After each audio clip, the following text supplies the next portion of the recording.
எல்லாருக்குமே ஒரு பெரிய ஆச்சரியமாக இருந்துச்சு. இயேசுநாதர் சொன்னது செய்ததில் ஏதாவது குற்றம் கண்டுபிடிக்கலான்னு சொன்னால் எந்த குற்றமும் என்ன செய்ய முடியல, கண்டுபிடிக்க முடியல. எல்லாவற்றையும் நன்றாக. அப்போ இயேசு கிறிஸ்துடைய திவ்ய சுபாவம் என்னன்னு சொன்னால் எல்லா காரியத்தையும் நன்றாய் செய்தது போல் நாம் செய்யணும்.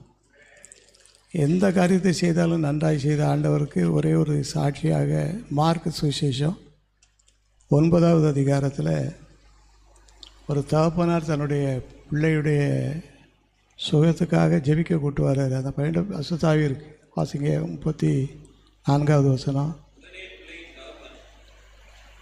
வாசிங்க.